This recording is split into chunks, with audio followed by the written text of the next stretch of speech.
કેમ છો? મજામાં બધાને જય શ્રી કૃષ્ણ. અને આજે છે ને વાત કરવાની છે કે તમે લોકો લંડનમાં અથવા તો યુકેમાં રહ્યો છો અને અત્યારે છે ને બહુ હમણાં કાલે મારો એક ફ્રેન્ડ મળ્યો તો એણે મને કીધું કે રોહલભાઈ તમે કંઈક ઇટસીનું કહો ને, તો મેં કીધું વાંધો નહીં, ઇટસીનું હું જાણી જોઉં. અને ઇટસીનું હવે એવું છે કે ઇટસી એક એમેઝોન જેવું પ્લેટફોર્મ છે અને ઇટસી અત્યારે છે ને ઇન્ડિયામાં બંધ થઈ ગયું છે, પણ એ યુએસએની કંપની છે અને વર્લ્ડ વાઇડ એટલે ગ્લોબલ બધી જગ્યાએ ચાલે છે અને બધી જગ્યાએ એનું વસ્તુ વેચાતી હોય છે. તો હવે આપણે ગુજરાતી તરીકે એમાં ઇટસીમાં કઈ રીતે વેચી શકીએ તો એની આજે વાત કરીએ. વિડીયોમાં છેલ્લે લગી જોજો, તમને કંઈક માહિતી મળે તો કોમેન્ટ કરજો અને લાઇક કરજો, સબસ્ક્રાઈબ કરી દેજો. શરૂઆત કરીએ તો ઇટસીમાં છે ને તમે નાની અમથી ફીસ આપીને તમે ઘરે બેઠાથી મોટો ધંધો કરી શકો.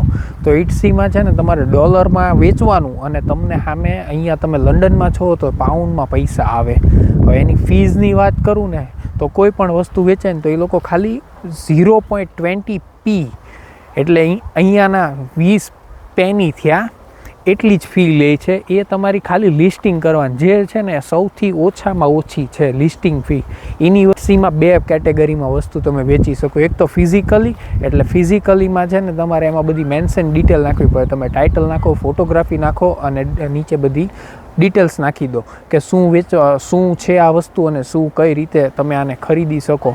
અને જો તમે ફિઝિકલી વસ્તુ વેચો છો તો એની માટે તમારે ડિલિવરીની ઓપ્શન આવે છે અને એની જગ્યાએ તમે ડિજિટલ ડાઉનલોડવાળી વસ્તુ મૂકો છો તો તમારે કાંઈ ટેન્શન જ નથી કે ભાઈ એ જેને જરૂર હોય ને ખરીદે તો એને ઓટોમેટિક ડાઉનલોડ થઈ જાય, તો તમારે પાર્સલ કરવાની પણ હવે ટેન્શન નથી. તો હવે આ બે કેટેગરીમાં છે ઇટસી આખું. અને ઇટસીમાં મેં હમણાં કાલે એક જોયું તો એ ભાઈએ ઇન્ડિયામાં બંધ થઈ ગયું તો એણે અહીંયા યુકેમાં એનો દોસ્તાર ગોઈતો અને એને કીધું કે તું તારા નામ ઉપર ખોલ અને હું તને ઇન્ડિયાથી પ્રોડક્ટ આપું. તો આ રીતે પણ તમે કરી શકો. તમને અહીંયા યુકેમાં પ્રોડક્ટ ન મળતી હોય તો તમે ઇન્ડિયાથી કરાવો અને અહીંયાથી કરો.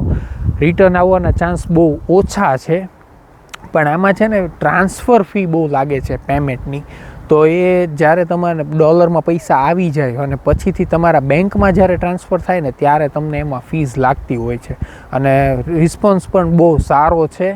તો ઇટસી ટ્રાય કરો, ઘણા બધા લોકો કરે છે. પણ પ્રોબ્લેમ એ છે કે આપણા ગુજરાતી અને મને એવું લાગે છે કે ધંધો કોઈને શીખવાડતું નથી. પણ મને જેટલું જાણવા મળ્યું અને મેં પણ કરેલું છે એટલે હું તમને આ કહી રહ્યો છું કે આ રીતે પોસિબલ છે. તો તમે પણ તમારો ધંધો ઘરે બેઠા ચાલુ કરો ઇટસીમાં. અને આમાં કેવું જ ખબર, સ્ટુડન્ટ હોય ને એ સ્ટાર્ટિંગમાં ચાલુ નથી કરી શકતા, પણ એ એના ડિપેન્ડન્ટને ઉપર હસબન્ડ વાઈફ આવ્યા છે તો એમના વાઈફના નામ ઉપર એમના હસબન્ડ આખું હેન્ડલિંગ કરી શકે. તો એ રીતે આખું ઓપ્શન છે. અથવા તો તમે PSW હોય ત્યારે તમે સ્ટુડન્ટ તરીકે તમે ચાલુ કરી શકો.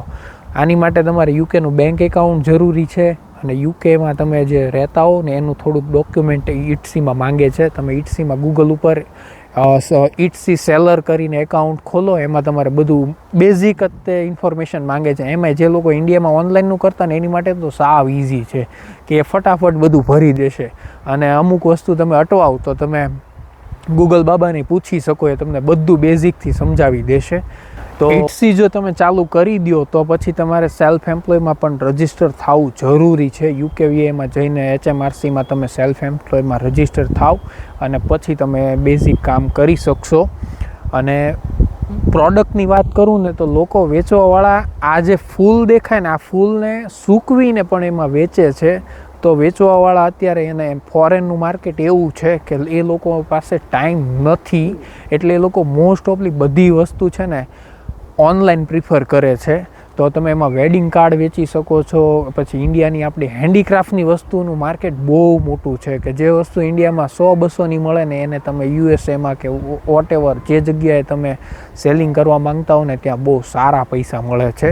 તો ઇટસી ચાલુ કરો, હું હજુ કહું છું, અને પોતાનો ધંધો ચાલુ કરો. અને આવા અવનવાર વિડીયો જોતા રહેજો. વિડીયો સારો લાગ્યો હોય તો લાઇક કરજો, શેર કરજો, કોમેન્ટ કરજો.